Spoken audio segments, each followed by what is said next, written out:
Habang tumatanda ka, mas natututo kang pahalagahan ang ating kaligayahan. At minsan ay dumarating ang pagmamahal sa pinaka hindi inaasahang oras at pagkakataon. Pero handa ka bang magmahal ng taong mas bata sa iyo ng maraming taon? Dear Papa Dudut, ang sabi nila minsan daw ang tao tumatanda ng paurong. Nakagagawa ng mga desisyon na walang ibang iniisip kung hindi ang mga sarili nila. Kasi nga ang gusto na lamang nila ay maging masaya at mag-enjoy sa buhay nila. Magandang tanghali, Papa Dudut, at sa mga kabarangay nating nakikinig ngayon. Just call me Martha. I'm 45 years old now at dating guro sa US. Doon na rin ako nakapag-asawa at bumuo ng pamilya. Kaya lang sa kasamaang palad, kakagraduate lamang ng unika iha ko nang mamatay ang asawa ko. At nang magkaroon ng trabaho ang anak ko ay nag-decide na akong umuwi na lamang ng Pilipinas at magtayo ng sariling negosyo. Maayos ang buhay ko sa lumipas na mga taon. Kahit madalas na mag-isa lamang ako, wala naman akong dapat na isipin kung hindi ang sarili ko. Bukod sa maayos naman ang negosyo ay maayos din naman ang buhay ng anak ko sa US. Kaya naman ang mga panahon na yon ay puro pag-i-enjoy na lamang sa buhay ang ginagawa ko, Papa Dudut.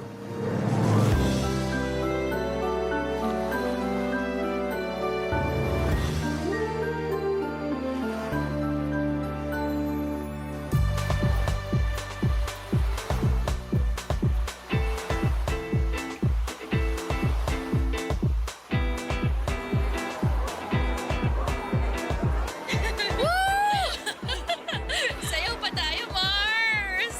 Mars! Pahinga muna tayo. Ano?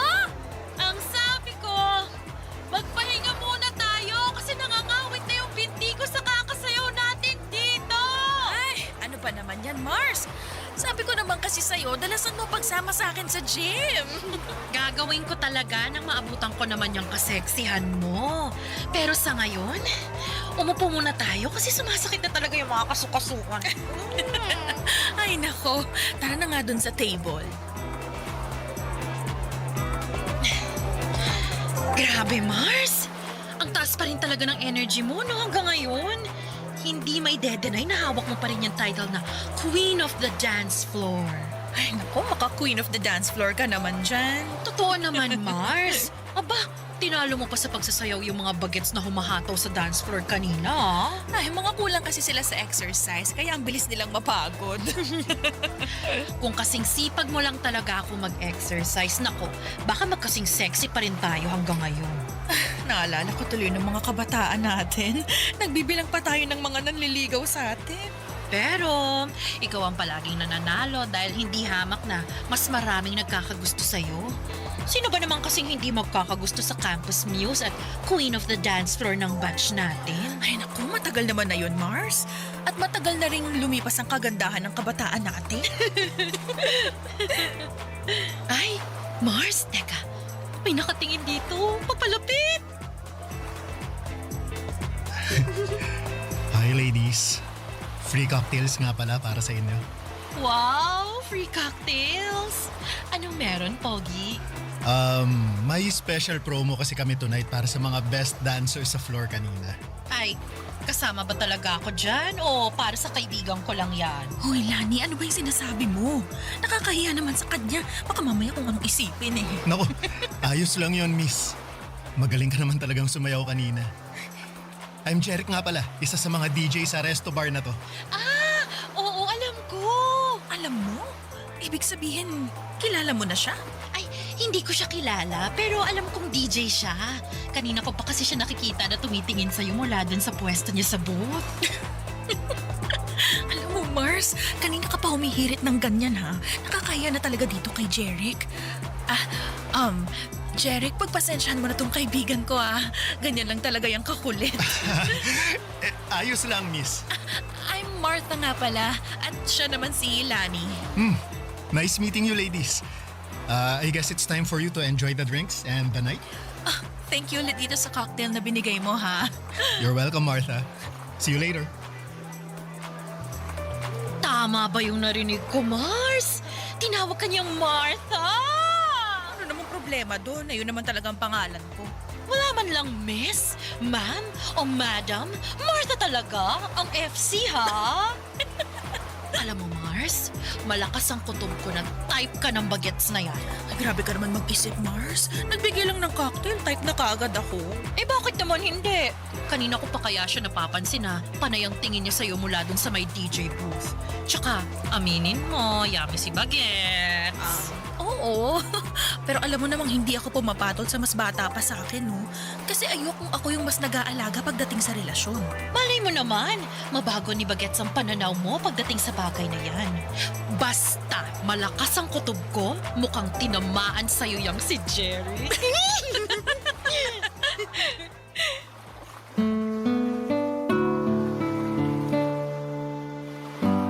Papadudot, akala ko ay doon na matatapos ang pag-uusap namin ni Jeric dahil umuwi na rin kami noon ni Lani. Pero ang hindi ko inaasahan ay yung makatanggap ako ng tawag mula sa kanya kinabukasan. Kinuha niya raw ang number ko kay Lani nang magkita sila sa may labas ng restroom. Matagal din kaming nag-usap noon sa tawag at ang dami ko na agad nalaman tungkol sa kanya. Dahil may pagkamadaldal pala siyang tao. Nakwento niya na bunso pala siya sa 5 magkakapatid. Siya na lamang ang walang asawa dahil lahat ng mga kapatid niya ay may kanya-kanya ng pamilya. Madalas ng araw siyang tinutokso kapag may family gathering. Hinahanapan ng girlfriend o babaeng pakakasalan niya raw balang araw. Ang sabi ko naman, bata pa siya sa edad niya na 27 noon. Marami pa siyang makikilala, lalo na sa nature ng trabaho niya. Nang sumunod na mga araw ay pinagbigyan ko na rin si Jeric na magkita kami sa labas. Sa isang coffee shop kami nakita. At aaminin ko na lalo akong nagwapuhan sa kanya noong araw na yon. Noong nakita ko kasi siya sa club ay nakasuot siya ng maluwag na t-shirt. Pawis ang mukha at medyo magulo ang buhok niya. Pero nang araw na nagkita kami sa coffee shop nakasuot ng polo shirt, nakaayos ang buhok at walang bahid ng pawis ang mukha niya. Napaka-komportable ng pakiramdam ko noon na kausap at kasama ko siya. Kaya naman muling nasundan ang mga pagkikita namin. Mas naging close pa kaming dalawa hanggang sa tumatambay na rin siya noon sa bahay ko para manood ng movie Papadudot.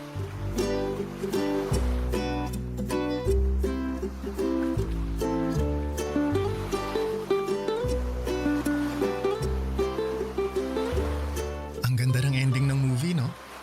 Nagandahan ka kahit parehong namatay yung bida?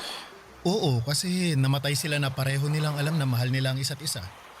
Bihira na kaya ang ganun sa panahon ngayon. Naks, panahon ngayon, parang ang tanda mo na. Totoo naman ang sinabi ko. Bihira na mangyari yung mamahalin mo ang isang tao hanggang kamatayan mo. Sa bagay, may punto ka naman. Iba na rin kasi talagang generation ngayon, ano? Karamihan sa mga tao, hindi na sineseryoso ang relasyon. O ay, mag-ice cream ka na muna. Thank you, Martha. Mukhang masarap to, ah. Ay, oo, favorite ko talaga tong ube na flavor. Dito nga palaging nasisira ang diet ko eh. Ay, hindi mo naman kailangang mag-diet kasi hindi ka naman mataba. Hey, akala mo lang yun kasi palaging maluwag ang mga damit na sinusuot. Uy, ang sexy mo kaya nung gabi sa club kung saan kita unang nakita. Baka sexy ka naman dyan. Party dress kasi yun kaya medyo fit sa katawan ko. Bagay talaga sa'yo kasi lalong lumabas ang kaseksihan mo. Martha, may gusto nga pala akong itanong. Ano yun? Kaya ba hindi ka na nakipagrelasyon mula nung mamatay ang asawa mo? Kasi takot kang hindi seryosohin ang magiging karelasyon mo. At sino namang nagsabi sa'yo niyan? Si Lani? Hindi, hula ko lang yun. Bakit? Totoo ba? Alam mo, hindi naman ako takot pumasok sa relasyon. Siguro sabihin na nating sadyang masaya lang ako sa buhay na meron ako ngayon. Wala ka bang namimiss o hinahanap sa buhay na meron ka nung may asawa ka pa? Kaya naman ang ano, Gaya ng taong magpapasaya at magpapakilig sa'yo araw-araw. Minsan, kailangan din ng tao ng konting tamis sa buhay. Kung gusto ko ng tamis sa buhay, anytime pwede naman akong bumili ng ice cream na kagaya nitong hawak ko ngayon, ano? Hindi naman matamis na pagkain ang tinutukoy ko eh. Teka. Jeric! Bakit mo ko hinalikan? I'm sorry. Hindi ko napigilan ang sarili ko. Ayos lang. Wala namang problema para sa akin yung ginawa mo. Anong ibig mong sabihin? Okay lang na hinalikan kita? Oo. Binata ka naman at matagal na akong byuda. Kaya wala akong nakikitang mali sa ginawa mo. Ibig sabihin, okay lang na halikan ulit kita? Hindi. Ha? Akala ko ba walang problema kasi pareho naman tayong single? Oo, pero ang ibig kong sabihin, mas okay kung ako ang hahalik sa'yo.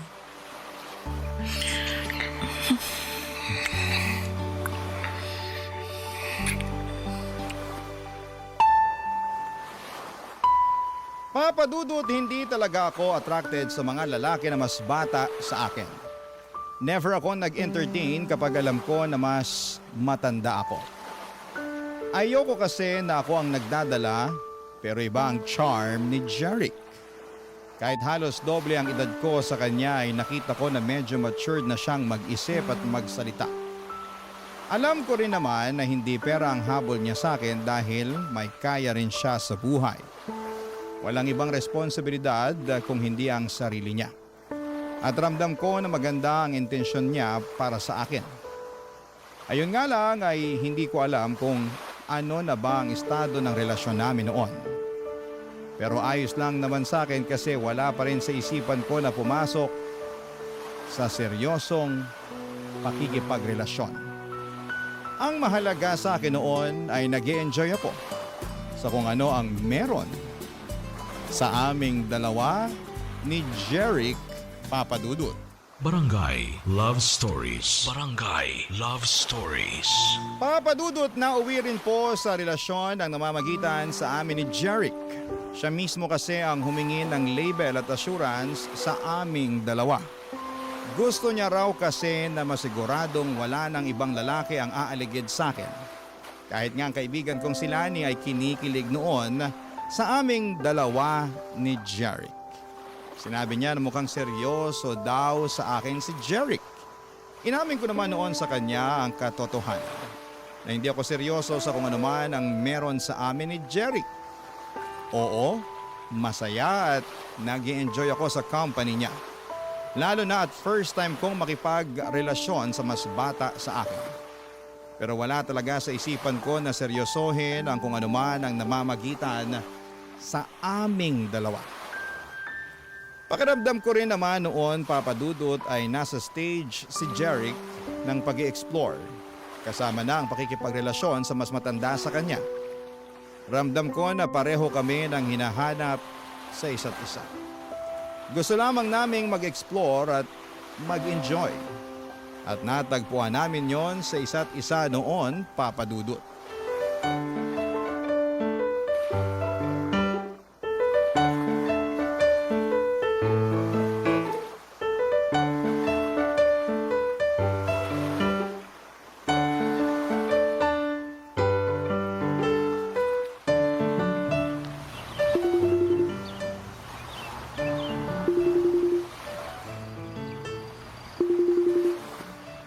Ay, mabuti naman at sinagot mong video call ko, Mars. Oh, bakit?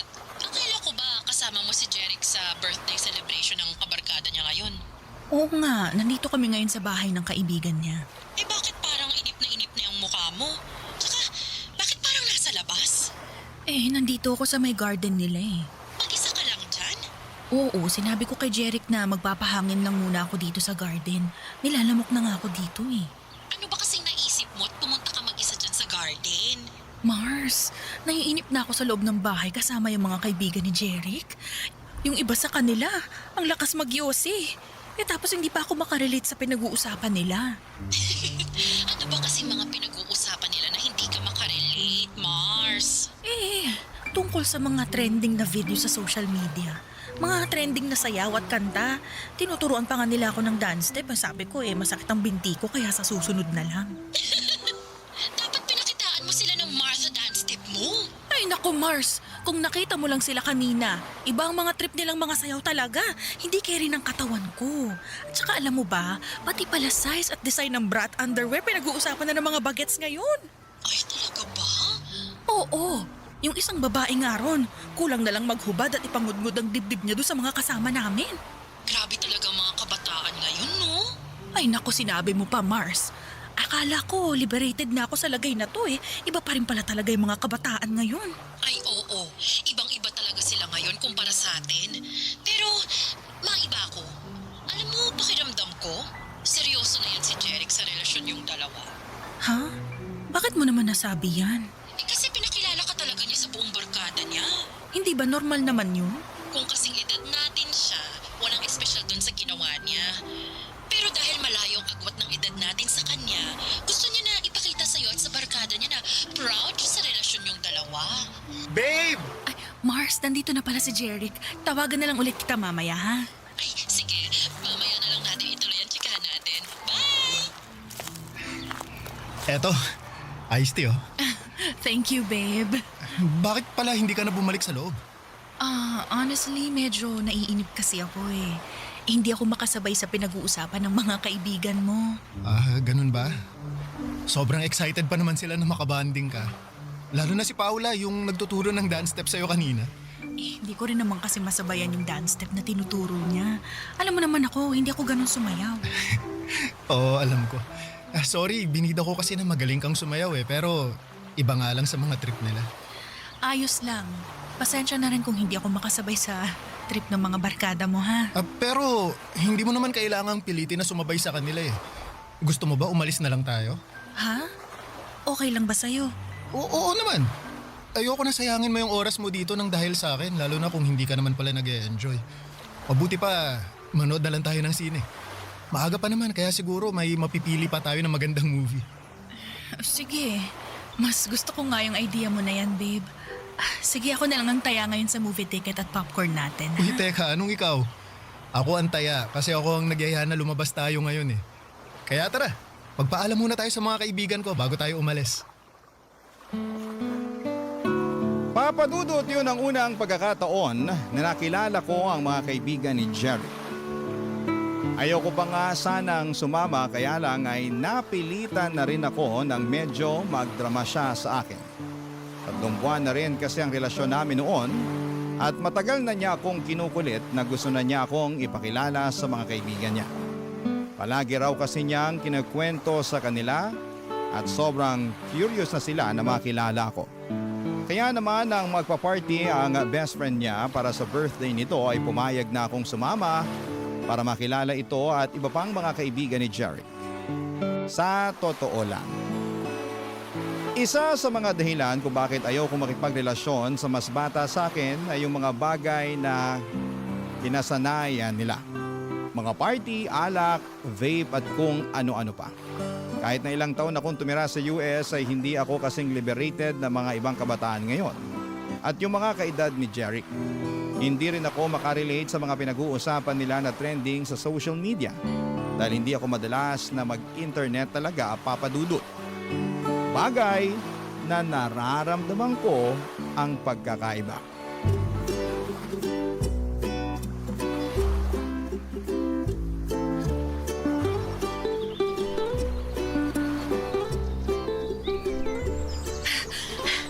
Sandali lang, babe. Pahinga muna tayo sa pagtakbo.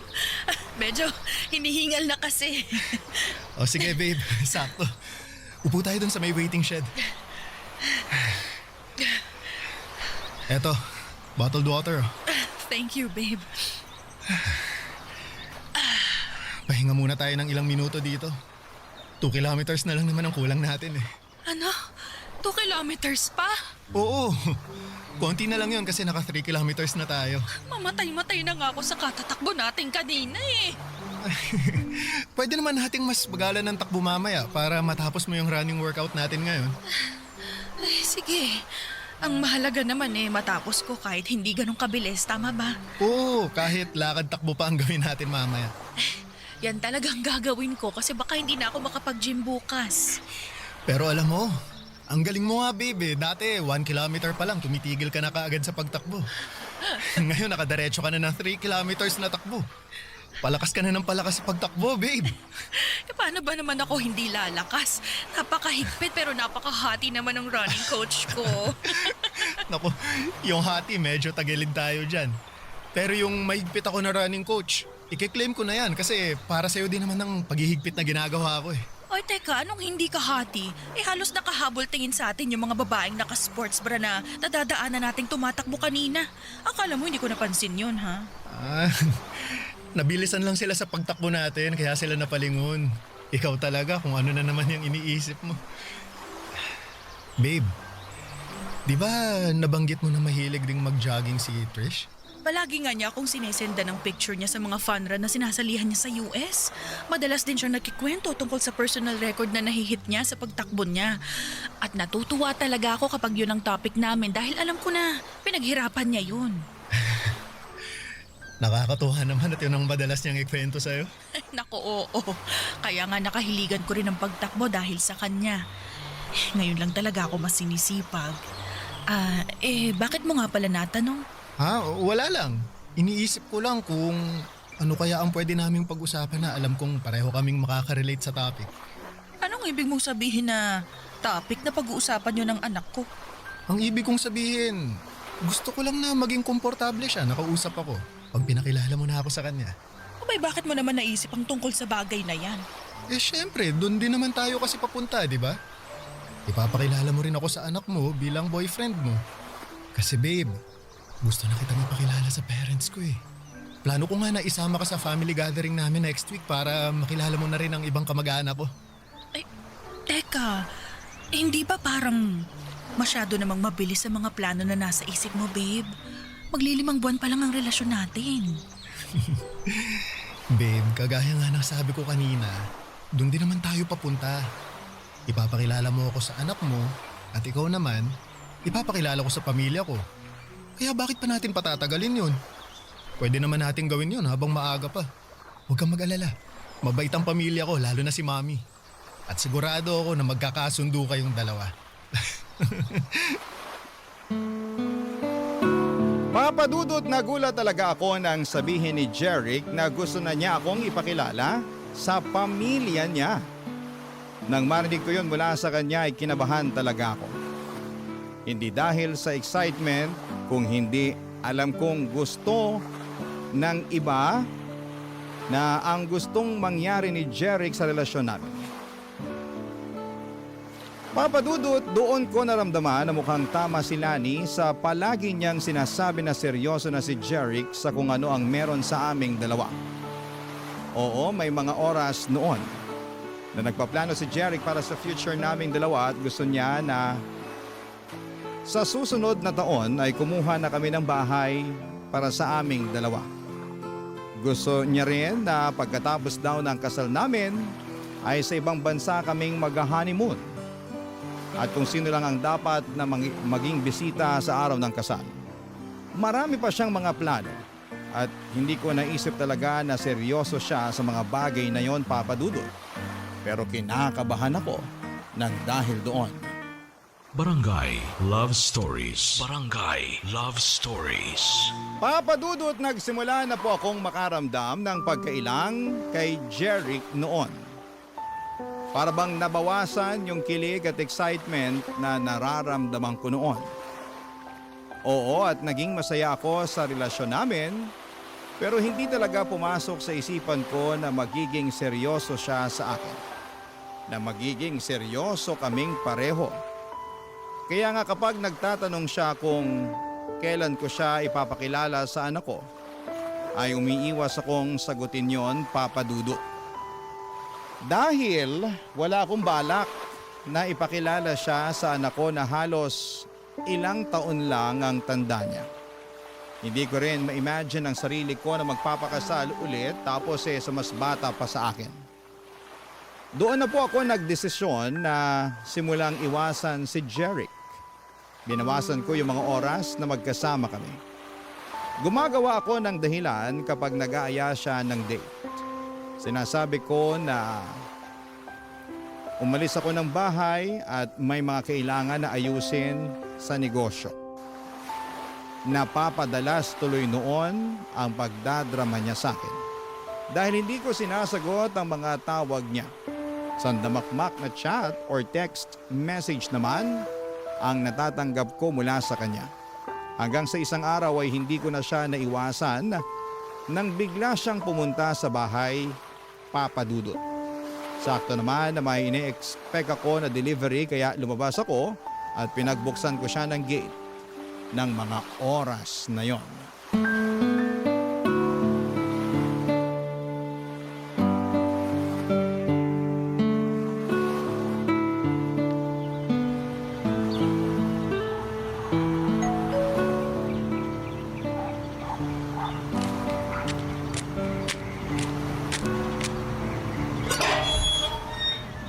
Oh, Jeric, ikaw pala yung nag-doorbell. Oo, ako nga. Akala ko yung magde-deliver ng in-order ko na makeup sa online. Ganun ba? Baka parating na rin yun mamaya. Pero mabutit pinagbuksan mo na ako ng gate, babe. Pasensya ka na. Madalas din kasi akong wala dito sa bahay. Ayos lang yun. Sabi mo nga, may inaasikaso kang mga papeles na may kinalaman sa negosyo mo. Ganun na nga. Kaya ba hindi mo rin nasasagot yung mga tawag ko? Oo, kasi kapag nandito ako sa bahay, madalas tulog naman ako eh. Nakakapagod kasi talaga yung mga inaasikaso ko sa labas. Tapos ang layo pa ng dinadrive ko pa uwi rito. Bagsak na talaga ako sa kama. Sabi ko naman kasi sa'yo sasamahan kita para may driver ka. Ayoko na rin kasing maabala pa kita. Alam mo kahit kailan, hindi ka naging abala sa akin, babe. Alam mo yan.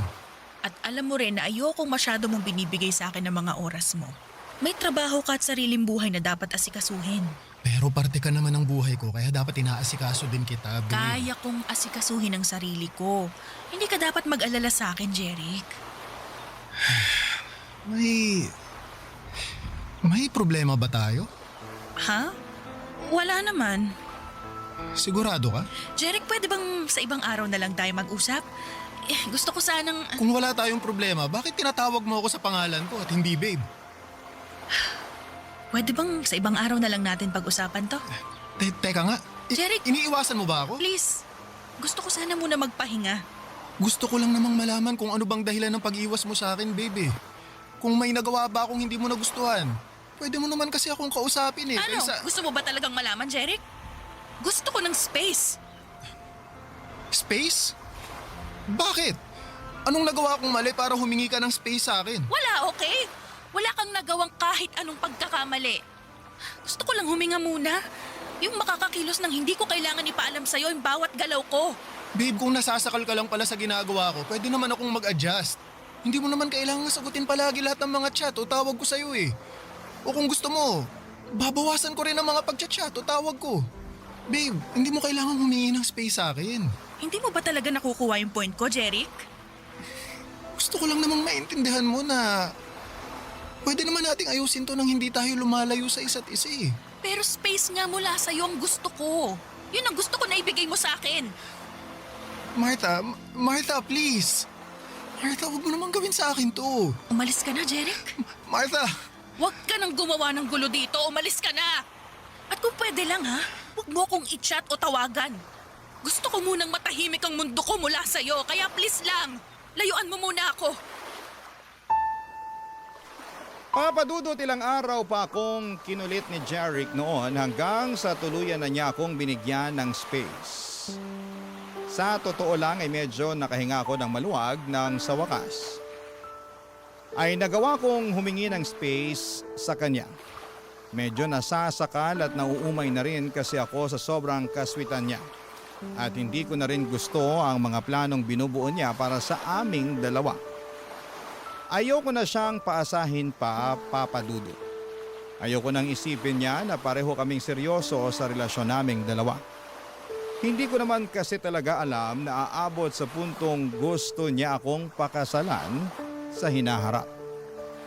Nabanggit niya pa nga noon na kung hindi ko na raw siya mabibigyan ng anak, ay pwede naman daw kaming mag-ampon At sigurado daw siya na magiging mabuti pa rin kaming mga magulang. Yung mga plano niya na yon ay wala sa mga plano ko para sa sarili ko. Kaya bago pa mas lumalim ang nararamdaman niya para sa akin ay tinapos ko na ang namamagitan sa aming dalawa, Papa Dudut.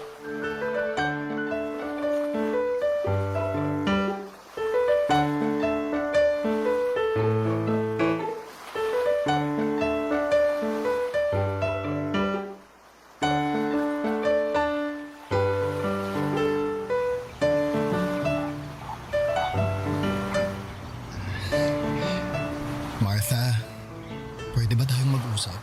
Mars, hintayin na lang kita sa parking para makapag-usap muna kayo ni Jerry.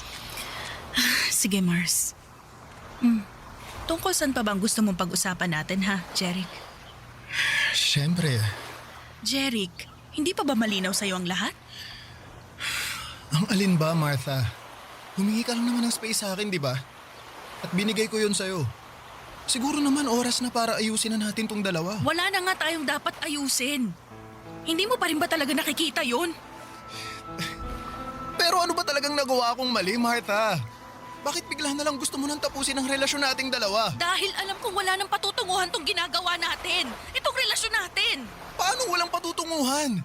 Martha, seryoso ako sa'yo. Alam mo yan. Mahal kita. Mahal na mahal. Hindi kita mahal. Anong sabi mo?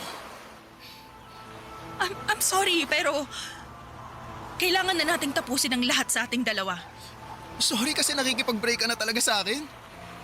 Sorry kasi hindi mo ako mahal? O sorry kasi kahit kailan hindi mo naman talaga ako minahal? Martha, minahal mo naman ako, di ba? Sabihin mo sa akin. Minahal mo ako, di ba? Baka naman pwede nating subukan na ayusin to. Promise, mas magiging maayos din akong boyfriend sa'yo. Susunod ako sa lahat na sasabihin mo. Ibibigay ko sa'yo lahat ang gusto mo. Martha, please. Nagmamakaawa ako sa'yo. Huwag mo naman gawin sa akin to. Jeric, I'm sorry talaga pero hindi ko na kayang ituloy pa yung relasyon nating dalawa. Ano bang kailangan kong gawin? Gusto mo bang lumuhod ako sa harap mo? Eto! Gagawin ko para lang balikan mo ako! Ito! Jeric, ano ba? Huwag kang lumuhod. Intindihin mo na lang sana yung desisyon ko. Ayoko na mas masaktan pa kita kaya ginagawa ko to. Mahal kita, Martha. Hindi ko kaya mawala ka sa akin. Hindi ko kaya. Please naman. Please ayusin naman muna natin to. Sorry, Jeric. Pero wala na talagang pwedeng ayusin sa ating dalawa. Sorry. Taalis na ako. Kailangan ko na rin umuwi. Martha, mahal kita. Mahal na mahal kita. Parang awa mo na. Huwag mo akong iwan, Martha. Martha!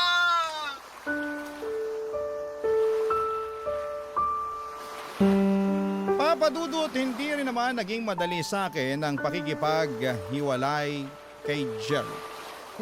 Kahit paano ay naging espesyal siya sa akin at aaminin ko na napakilig niya rin talaga ako.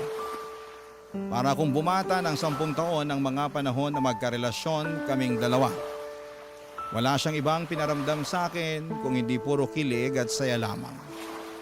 Siguro kung nakilala ko siya noong kabataan ko at pareho kami ng edad ay baka siya na ang nakatuluyan ko. Pero hindi ngayon na gusto ko na lamang mag-enjoy sa buhay na mag-isa. Hindi rin kagad sumuko noon si Jeric, Papa Dudut. Sinubukan niya pa rin gumawa ng paraan para magkabalikan kami. Sa kabila ng ilang ulit na pagtataboy ko sa kanya, may ilang beses pa siyang pumunta sa bahay para subukan na kausapin ako. Pero hindi na ako lumalabas para harapin siya. Kinukulit niya si Lani na tulungan siyang makausap ako at may isang beses na pumunta siya sa bahay na lasing at sumisigaw sa labas. Napilitan akong lumabas para kausapin siya. Halos sumagulhol ulit siya at nagmamakaawa na balikan ko siya. Hindi ko na rin tuloy napigilan ang sarili ko na maluha noon dahil sa awang nararamdaman ko. Hindi ko naman talaga gustong paasahin at saktan si Jeric noon. Gusto ko lamang na mag-enjoy sa buhay at maging masaya. At kahit ramdam ko kung gaano kaseryoso sa akin si Jeric ay hindi ko na siya pwedeng paasahin pa. Dahil alam ko na magkaiba kami ng pananaw sa buhay. At sa bandang huli, mas masasaktan ko lamang siya. Nagigilty pa rin ako hanggang ngayon pero umaasa na mahahanap na ni Jeric ang babaeng masusuklian ng tama ang pagmamahal niya. Hanggang dito na lamang po ang sulat ko at salamat po sa pagbibigay ng oras sa pagbabasa ng aking sulat. Ang inyong forever, kapuso at kabarangay, Martha. Anong say mo sa Barangay Love Stories na ito? Pagkwentuhan natin sa comment section yan. Ang mga kwento ng pag-ibig, kwento ng buhay at kwento ng pag-asa dito sa Barangay Love Stories.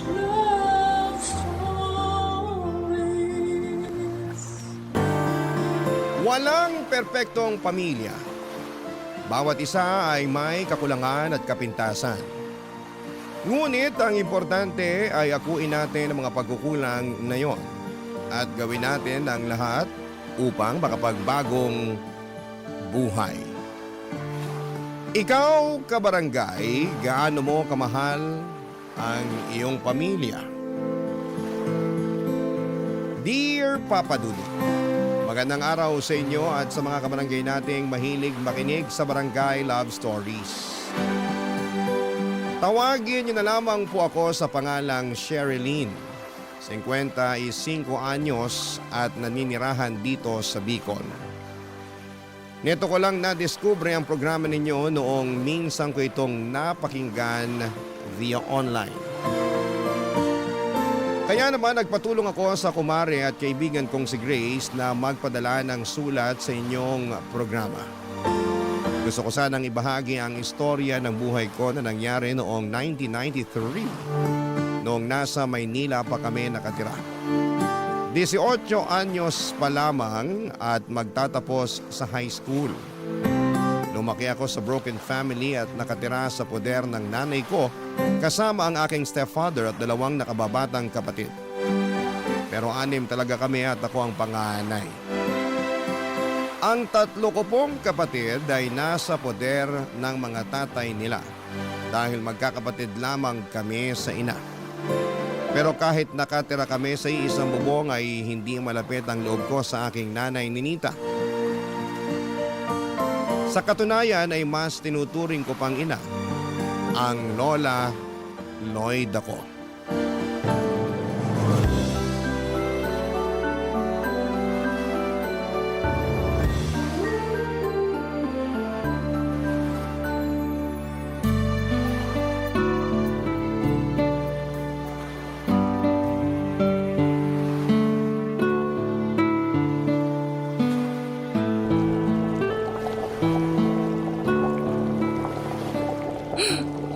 Bango naman ang tinolang manok. Malapit nang maluto to. Buti pa, maghanda ka na ng mga plato sa mesa at maghahain na ako maya-maya. Sige la, sakto gutom na talaga ako. Di po kasi ako kumain ng almusal sa bahay kanina eh. Ha? Bakit naman?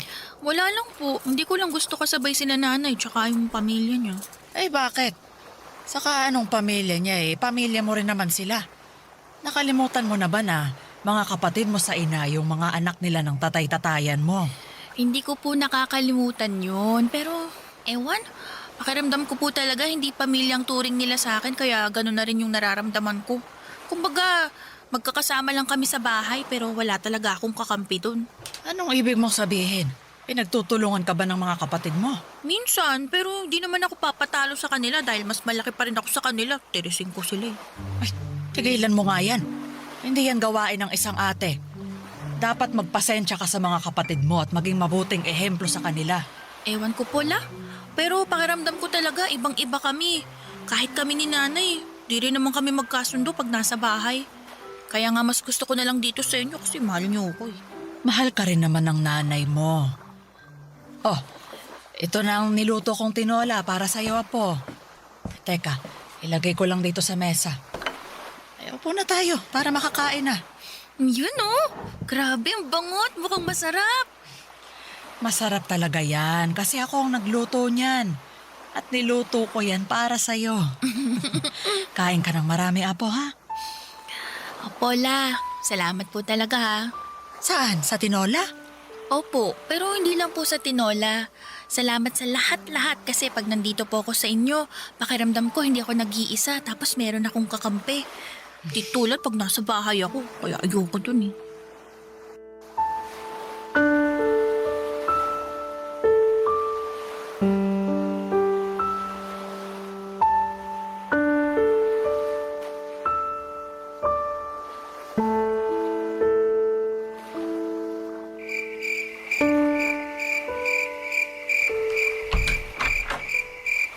Saan ka na naman nang galing yan?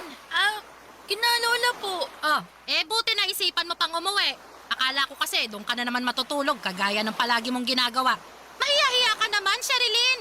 Nakikisiksi ka pa doon sa lola mo kita mong doon umuwi ang mga tiyo mo paggabi. May bahay ka naman dito sa atin pero punta ka pa rin ng punta doon.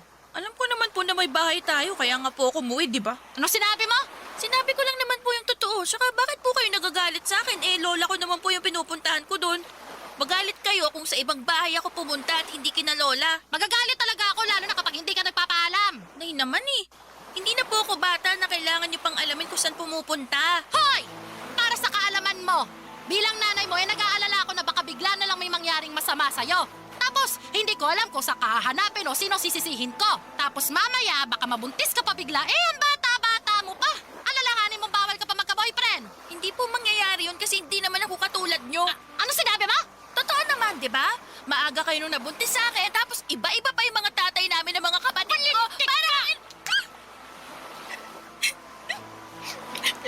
Bakit niyo po ako sinampal? Sumusobra na kasi ang bibig mo. Kayo po yung sumusobra kasi nananakit na kayo. Galit ako sa'yo. Galit ako sa'yo!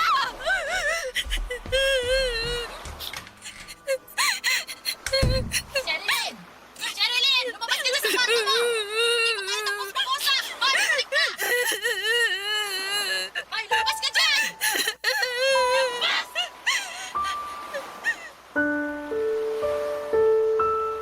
Papa Dudut, hindi ko mapigilang magalit sa nanay ko matapos niya akong pagsalitaan ng mga ganong bagay.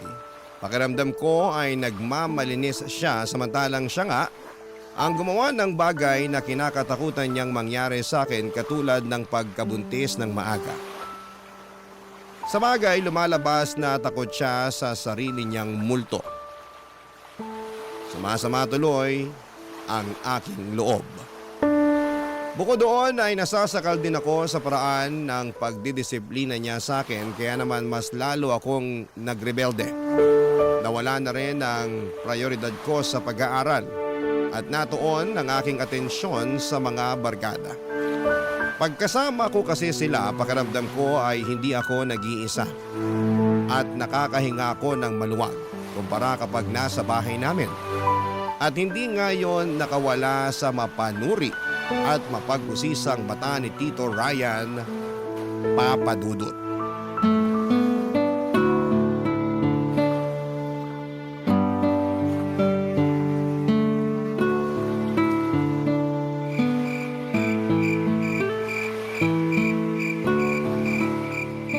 Sige na, Drew, umalis ka na. Baka mamaya may makakita pa sa'yo rito na hinatid ako eh. Sino namang makakakita sa atin malalim ng gabi? Siguradong tulog na ang mga tao. Kahit na. Hindi natin alam kung sino pang gising dyan. Ano naman kung makita nila tayo? Boyfriend mo naman ako. Ha? Sino naman may sabi sa'yo niyan? Ako lang. Naisip ko lang naman kasi nililigawan kita, di ba? Oo nga, pero hindi pa naman kita sinasagot ah. Huh? Di pa ba? Oo, hindi pa. Kaya hindi pa tayo magsyota. Kailan mo ba ako planong sagutin kasi? Ang tagal naman. Ikaw naman, masyado kang mainipin eh.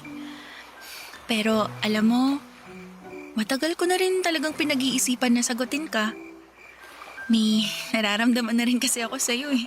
Oy, gano'n naman pala eh. Pareho tayo ng nararamdaman sa isa't isa. Sapat na yung dahilan para maging tayo. O, paano? Tayo na ba? Oo, sige na nga, tayo na.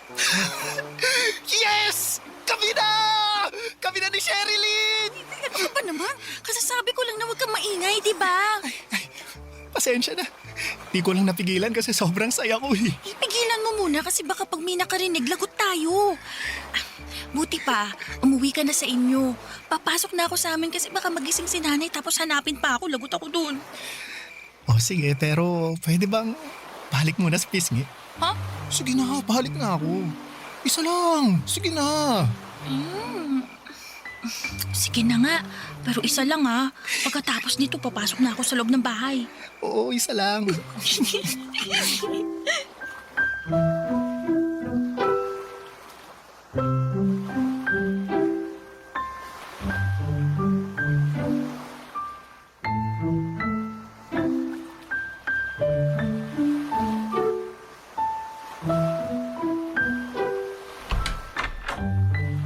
Tulog na siguro sila kasi nakapatay ng ilaw. Buti pa, magdahan-dahan na lang ako sa paglalakad para makapunta na ako sa kwarto. Ay! Bakit ngayon ka lang? Po! Narinig mo ako. Sagutin mo tanong ko, Sherilyn. May ginawa lang po ako sa bahay ng kaklase ko para sa school namin kaya ginabi po ako ng uwi. Sino ka klase? Yung naghatid sa'yo dyan sa labasan at humalik pa sa'yo sa pisngi? Nakita niyo po yun? Aba syempre. Di pa naman kasi ako tulog kaya nakita ko lahat. Di mo pa sinasagot ang tanong ko ha? Kaklase mo ba yon? Hindi po. Hindi? Eh ano mo siya? Boyfriend? Wag na wag mong susubukan magsinungaling sa akin kasi hindi ako tanga. Alam ko yung nakita ko ha? Boyfriend mo ba yung lalaki na yon? Opo, Tiyo. Susumbong kita sa nanay mo. Wag po, pagagalitan po ko ni nanay. Kaya nga isusumbong kita. Kasi kabilin-bilinan niya na wag ka munang magbo-boyfriend. Pero sinuway mo yung kagustuhan niya kaya lagot ka. Parang awa niyo na po, wag niyo po akong isumbong. Sige. Hindi kita isusumbong kung papayag kang gawin ang gusto ko. Ano po ba yun? Alam mo, matagal na talaga akong nagagandahan sa'yo eh. Gabi-gabi kong pinagpapantasyahan yung katawan mo. Baka naman, pwede mo akong pagbigyan. Kahit ngayon lang, hindi natin sasabihin sa nanay mo. Ano po? Bitiwan niyo nga ako. Napapaliw na yata kayo eh. Ano nababaliw? Di ako baliw ha! Baliw kayo, bastos! Bitiwan niyo sabi ako eh. Subukan niyo pong may gawin sa akin, sisigaw ako. Para malaman pati ng mga kapitbahay natin yung kaayupan niyo.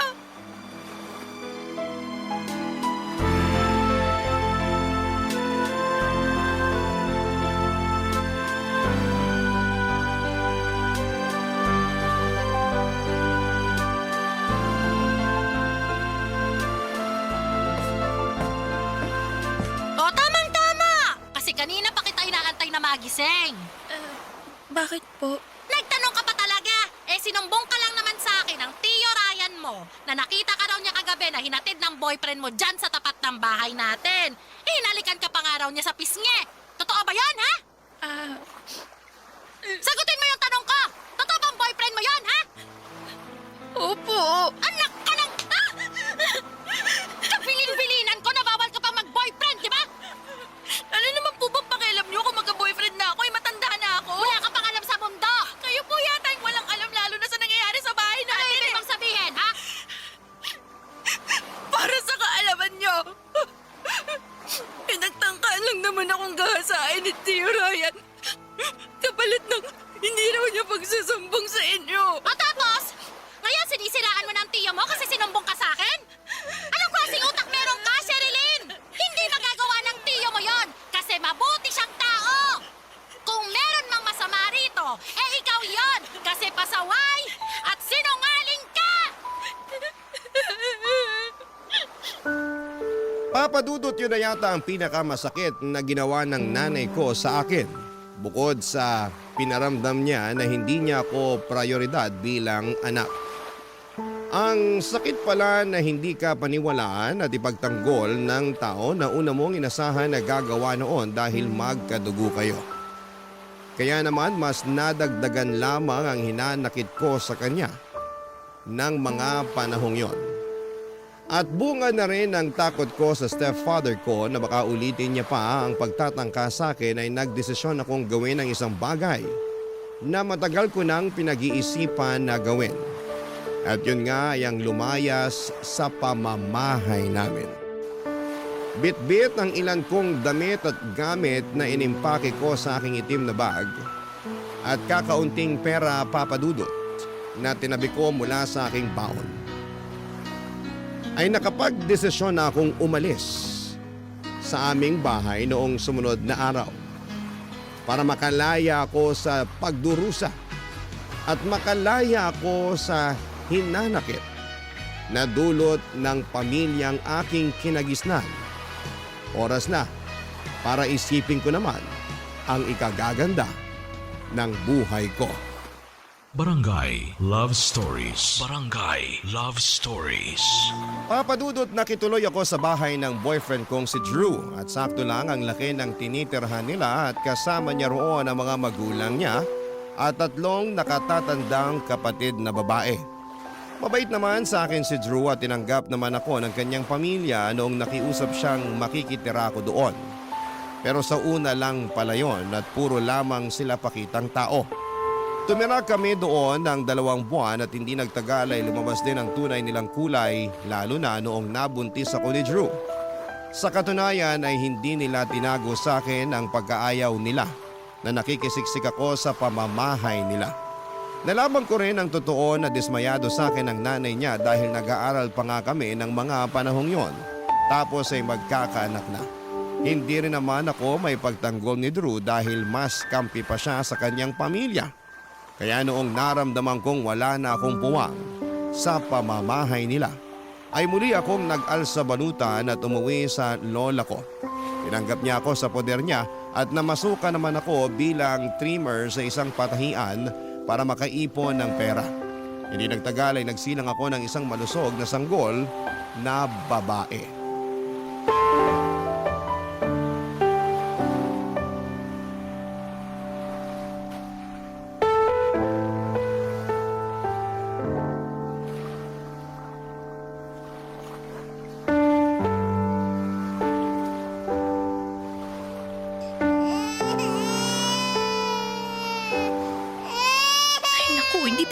Kakaiyak tong batang to. Hindi ako makapagbasa ng maayos. Okay lang nasa exciting part na ako dito sa binabasa ko eh. Ay, Sherilyn, hindi pa ba naririnig ang iyak ng anak mo?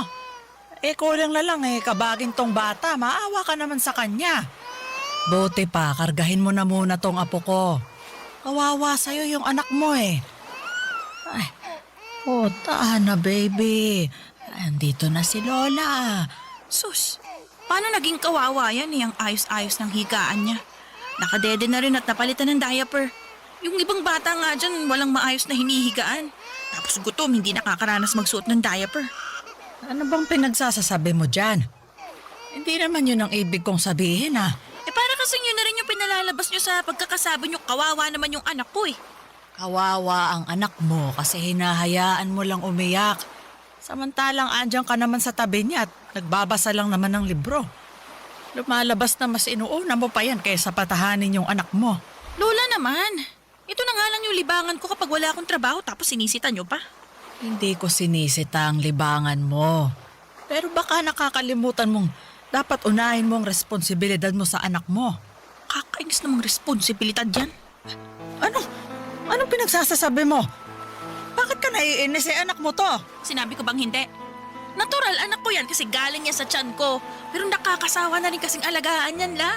Kailabutan ka nga sa mga sinabi mo, Sherilyn. Nagsasabi lang po ako ng totoo. Tsaka yun ang nararamdaman ko eh. Wala kang karapatang mapago dahil nanay ka na. At hindi mo pwedeng ayawan ng basta-basta ang anak mo. Ewan ko bala. Pero naisip ko na sana hindi na lang ako nagkaanak. Kung alam ko lang na nakakapagod maging nanay, yung bang wala akong matinong pahinga pag nasa bahay kasi kailangan kong alagaan, asikasuhin yung bata na yan.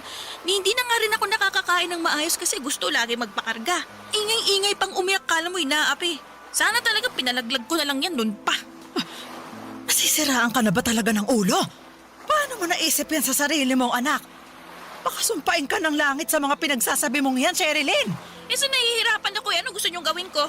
Kaya nga andito ako para tulungan ka.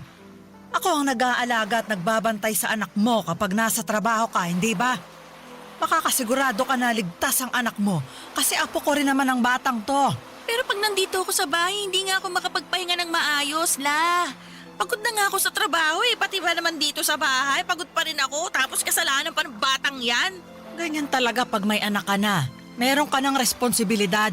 Kaya nga nakakapansisi magkaanak Nakakamiss din yung buhay ko nung wala pa yung batang yan. Ginusto mo rin naman yung nangyari, hindi ba? Sumama ka sa boyfriend mo at nagpabuntis kahit na nag-aaral ka pa. Tapos ngayon, sisisiin mo tong anak mo? Alam natin pareho na wala naman siyang kasalanan. Buti pa, Sherilyn. Huwag mo nang dagdagan yung pagkukulang mo sa anak mo. Dapat nga ikaw ang nag-aalaga sa kanya. Kasi nanay ka niya. Pero dahil hindi ka naman sinusuportahan ng tatay ng apo ko, kailangan mo talagang magtrabaho. Pero pakiusap naman, apo. Pag andito ka sa atin unahin mong intindihin tong anak mo. Sanggol pa lang siya. Kailangan ka niya. Kailangan niya ang nanay niya.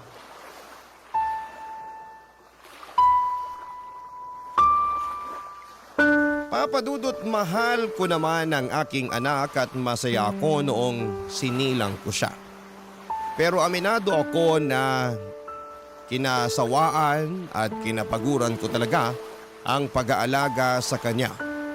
Bukod doon ay mas naging abala ko sa pagtatrabaho kaya naman si Lola na ang nag-alaga sa kanya. Sa katunayan, kapag nasa trabaho ako ay pakiramdam ko ay malaya ako sa mga responsibilidad ng pagiging nanay. Tapos nung nagkaroon na ulit ako ng mga kaibigan sa aking pinagtatrabahuhan, pakiramdam ko ay bumalik sa akin ang kabataan ko na maagang inagaw ng pagiging nanay. Kumbaga ay bigla akong nasabik gawin ng mga bagay na ginagawa ko noong dalaga pa ako.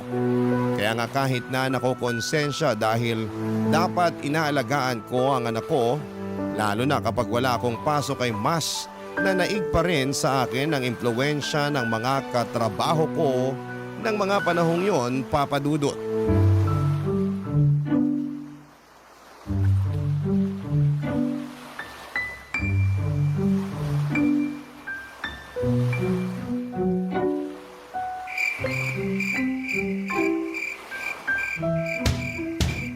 Tao po! Tao po! Papasukin niyo ako! Tama naman tong bahay na kinatuko, diba? Lola! La! Lola Loida! Ay, Santísima, Sherilyn! Bakit ka sumisigaw dyan? Ang ingay-ingay mo! May maingay bang tahimik? Kaya nga, lasing ka ba? Naku, hindi. Di po. Anong hindi? Amoy alak ka. Nakainom lang po. Pero konti lang naman. Nagyaya kasi yung katrabaho ko kasi birthday ng anak niya. Ayun, inimbitahan kami sa kanila para kumain. Tapos may paalak. Buti pa, pasok na po ako. Lamok dito sa labas Ay! Sherilyn! Ano bang ginagawa mong bata ka? Halika, alalayan na kitang tumayo. Sensya na po natisod lang. Umikot kasi yung paningin ko Yan ba ang nakainom lang? Halos hindi ka na nga makalakad ng diretso. Wala naman Huwag niyo na po ako sermonan. Pumipintig na nga yung ulo ko sa sakit tapos dami niyo po sinasabi dyan. Marami talaga akong sasabihin. Kasi hindi gawain ng matinong nanay ang ganyan. Halika na, pumasok ka na at dumupo ka muna dyan sa bangko. Kuha muna kita ng tubig na maiinom. Sige po, La. Nay, napatulog ko na po yung anak ni Sherilyn. Wala pa ba siya? Anong wala pa?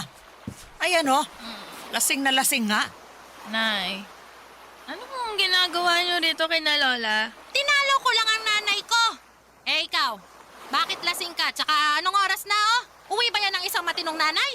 Baka nakakalimutan mong may anak ka naghihintay dito. Pwede ba? Huwag niyo na po ako sermonan. Sakit-sakit na nga ng ulo ko eh. Oh, itong tubig, Sherilyn. Kunin mo. Inumin mo na. Salamat po, La. Grabe, tabang naman ito. Mas masarap pa yung alak eh. Bakit ka ba nagkakaganyan? Anong bakit ako nagkakaganto na? Ayos naman ako Hindi ka ayos kasi nakuha mo mag-inom at magpakalasing samantalang may anak ka na naghihintay sa'yo rito sa bahay. Parang ngayon na nga lang naman ako uminom Kung makapagsalita kayo dyan, kala nyo talaga lasinggera ako. Pero sabi ng lola mo, palagi mo raw pinababayaan yung anak mo. Pag andito ka sa bahay hindi mo maaalagaan dahil abala ka sa ibang bagay. Tama ba yon? Hindi yun gawain ng mabuting ina.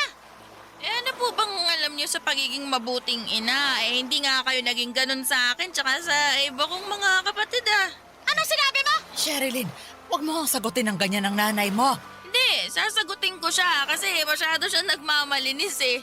Kung makapagsalita siya, nakala mo ako yung pinakamasamang nanay sa mundo. Bah, matuto muna kaya siyang manalamin. Tingnan niya muna yung sarili niya para makita niya kung gaano siya karumi. Sumusobra ka na talaga sa mga pinagsasabi mo sa akin, Bakit? Nasasaktan ka kasi totoo? Bago kasi kayo magsalita ng masasakit sa akin, sana isipin niyo muna na kayo nga hindi nga rin naging matinong nanay sa amin. Tsaka baka nakakalimutan niyo na kasalanan niyo kung bakit ako umalis sa bahay nun. Kasalanan niyo! Ano kasalanan ko? Paano ko naging kasalanan yon, ha? Kasi hindi kayo naniwala sa akin nung nagsumbong ako tungkol sa kabastusan nung kinakasama niyo. Ako pa yung pinalabas niyong sinungaling. Totoo ba yung sinabi mo, Sherilyn? Opo! Yun talagang rason kung bakit ako lumayas nun kina nanay. Bakit hindi ka rito pumunta para nakapagsumbong ka sa akin? Bakit sumama ka sa boyfriend mo? Kasi siya lang naman yung kakampi ko noong mga panahong yun eh. Hindi ko rin alam kung paniniwalaan niyo ako pag nagsumbong ako sa inyo. Sarili ko ngang nanay, sinabihan akong sinungaling eh. Kayo pa kaya? Kaya sinong pupuntahan ko? Di nag-iisang pwede kong takbuhan.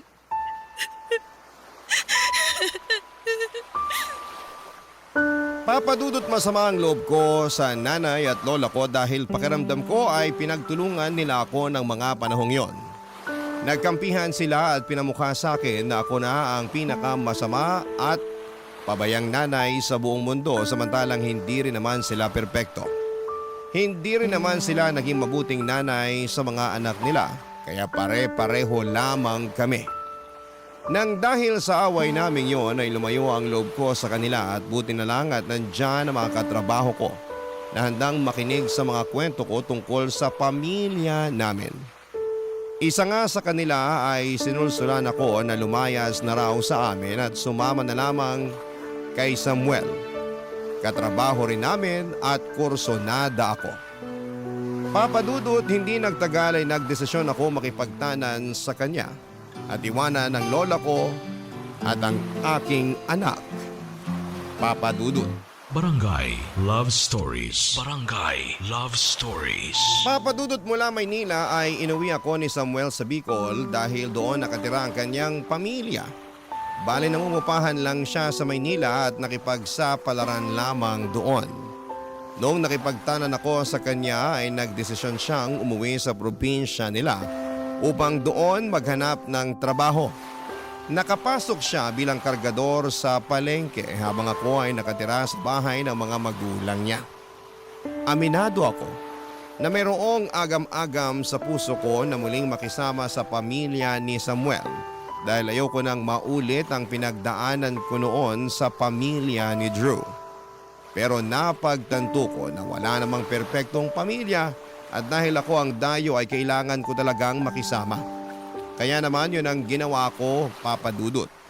At masasabi ko na sa unang isang buwan ng pananatili ko kina Samuel ay nakasundo ko ng gusto ang pamilya niya. Mabilis na lumipas ang ilang taon at nagkaanak kami ni Samuel ng 5 at na kapag tayo na rin kami ng maliit na bahay malapit sa tinitirhan ng magulang niya.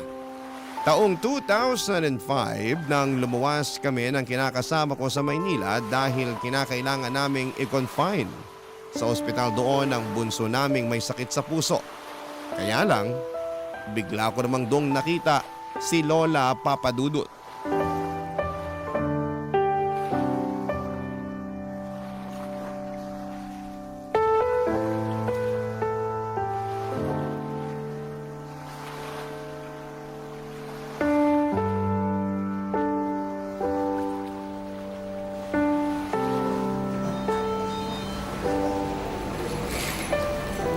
Sherilyn!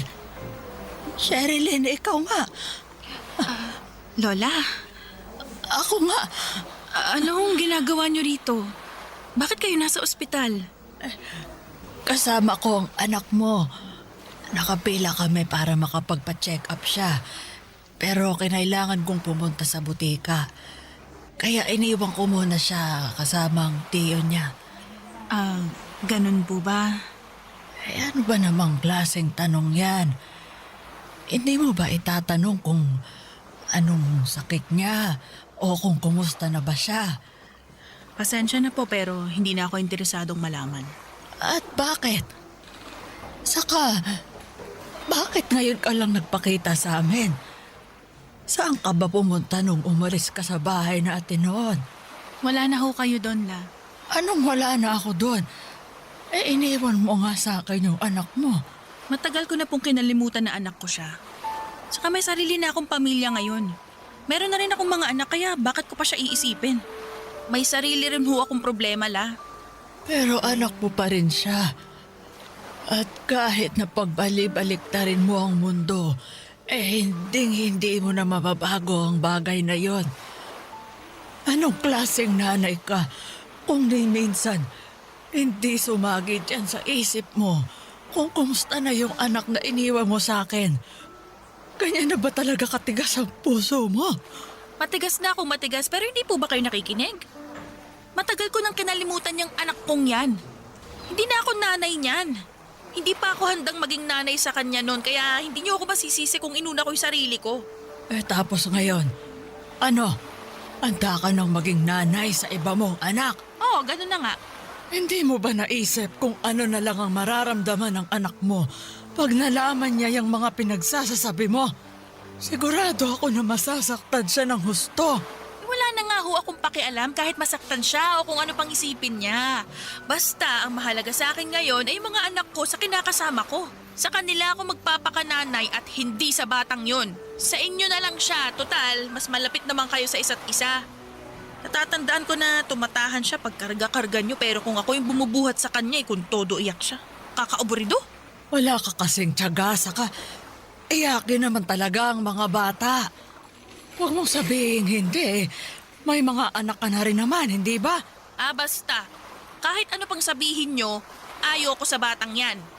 Matagal ko na siyang kinalimutan. Naisip ko pa nga na sana hindi ko na lang siya pinanganak nun.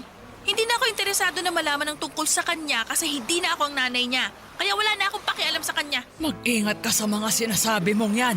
Dahil baka karmahin ka dahil sa pagpapabaya mo sa anak mo. Kung kakarmahin ako, sana karmahin din kayo ni nanay dahil hindi rin naman kayo mga mabuting magulang. Anong sinabi mo? Kasalanan niyo kung bakit napaniwara ang buhay ni nanay. Kasi hindi niyo naman siya pinalaki ng maayos. Tapos, kasalanan ni nanay kung bakit nasira ang buhay ko. Trinato niya rin ako na para bang wala akong halaga sa kanya. At ni minsan hindi ko naramdaman yung pagmamahal niya bilang isang ina. Alam niyo, wala nang kwenta tong pinag-uusapan natin eh. Diyan na kayo. Sandali. Saan ka pupunta? Sa anak ko nga. Sigurado hinahanap na ako nun. Eka lang. Sherilyn, huwag ka munang umalis. Naku, La, pasensya na. Kailangan ko na umalis. Sana po hindi na ulit tayo magkita. Papadudot, hindi lubusan ang aking kasiyahan ang makita ko si Lola sa ospital na pinagdalhan niya sa anak na iniwan ko sa kanya noong araw. Di tulad ko na kinalimutan na ang responsibilidad sa aking panganay. Pinilit pa rin ako ni Lola na magpakananay sa aking anak, bagay na hindi ko sinangayunan. Para sa akin ay bahagi na lamang ng nakaraan ko ang batang iniwan ko sa kanya at gusto ko na lamang magpatuloy sa buhay na hindi siya kasama. Kaya lang ay pinarusahan yata ako ng langit sa pag-abandon ako sa aking anak dahil inabot ng kamalasan ng pamumuhay at pagsasama namin ni Samuel. Una nga doon ay namatay ang aming bunso na naging dahilan upang magkalamat ang relasyon namin ng kinakasama ko.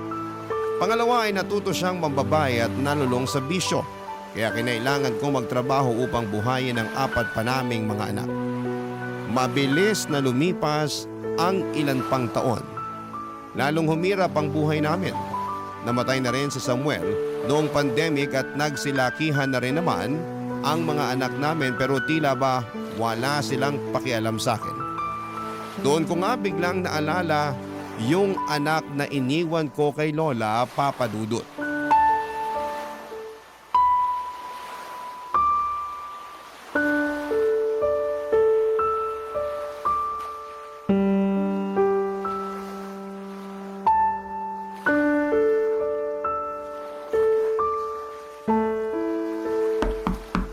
Tao po! Tao po! Sino yan?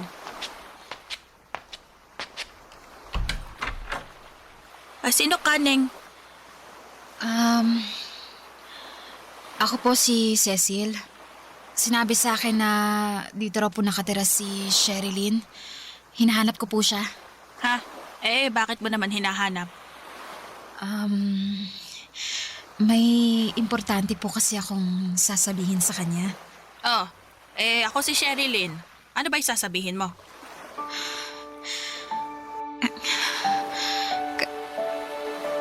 Kayo po si Sherilyn?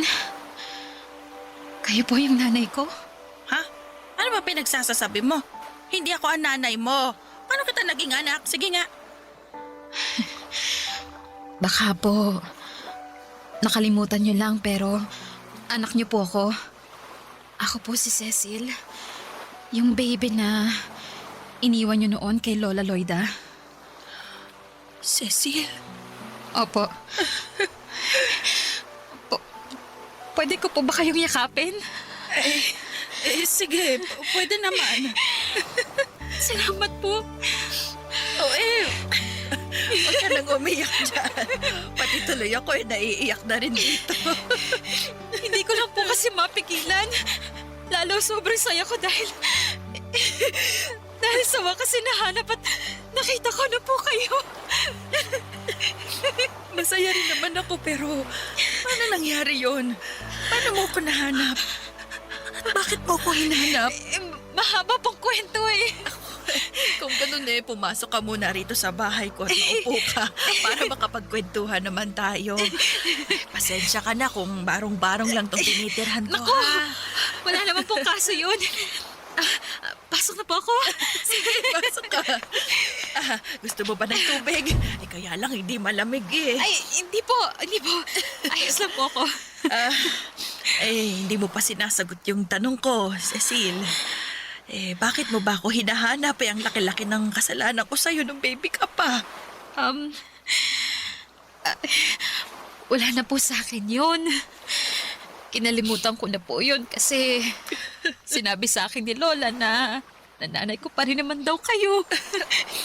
Ako nga ang nanay mo na nang iwan sa'yo nung araw. Pero nakaraan na po yun. Iba na po ngayon. Walang pinagkaiba ang nakaraan sa kasalukuyan dahil may nagawa ako noon na ikinahihiya ko sa ngayon. At unang-una na nga ron yung pangiiwan ko sa'yo nung maliit ka pa. Alam mo, hindi na ako umaasa na magkikita tayo ulit. Akala ko hindi mo nagugustuhin hanapin ang nanay na nang abandon na sa'yo dahil galit ka sa akin. Nagalit po ako sa inyo. Pero syempre, nanaig pa rin sa akin yung pagpapatawad at kagustuhan na makita at makilala kayo.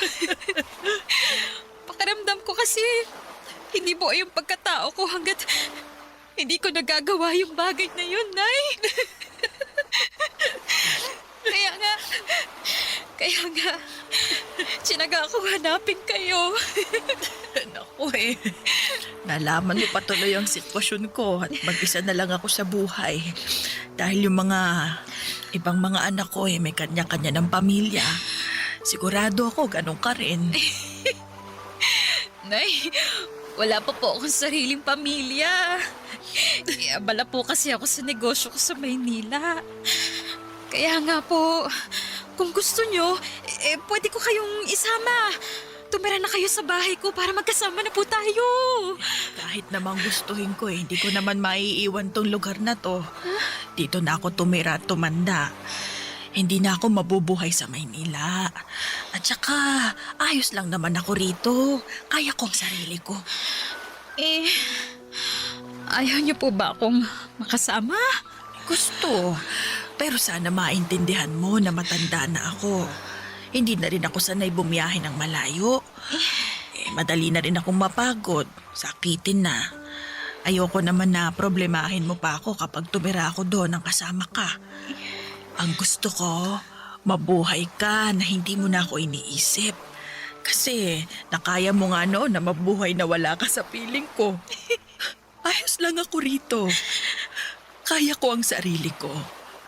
Masaya naman ako kahit mag-isa na lamang na namumuhay dito. Papa Dudut, hindi totoo na masaya ako na mag-isa lamang ako. Hindi rin totoo na ayos lamang ako. Na kaya kong mabuhay na hindi nakikita o nakakasama ang mga anak ko. Oo, nagpanggap lamang ako sa harapan ni Cecil dahil nahihiya ako na makita niya akong malungkot at miserable. Ang totoo ay hindi ko pa rin kayang harapin magpahanggang ngayon ng anak ko na iniwan ko noon sa lola ko dahil kinakain pa rin ako ng matinding kahihiyan at konsensya sa ginawa ko sa kanya. Pero sadyang mabait at mabuti ang pagpapalaki sa kanya ng lola ko dahil nangako sa akin si Cecil na dadalaw-dalawin na lamang niya ako rito sa Bicol at tutulungan pa rin ako kahit papaano. Hinayaan ko na lamang siya na gawin ang kagustuhan niya kahit nalabag yon sa kalooban ko. Alam ko na marami sa mga kabarangay natin ang magsasabi na ako na nga yata ang pinakamaarte sa lahat. Dahil ako na nga ang tinutulungan ng anak ko ay nag-iinarte pa ako. Pero hindi niyo po ako masisisi kasi pakaramdam ko ay hindi ako karapat-dapat na ituring at tawagin niyang nanay. At nagsisisi ako sa mga nagawa ko sa anak ko na hindi dapat tularan ng mga kabarangay nating nakikinig sa ating kwento. Hanggang dito na lamang po ang sulat ko, Papa Dudut. Maraming salamat sakaling mapili po ninyong i-ere ang aking kwento sa inyong programa. God bless sa inyo and more power. Ang inyong forever, kapuso at kabarangay, Sherilyn. Kwentuhan naman tayo dito sa comment section.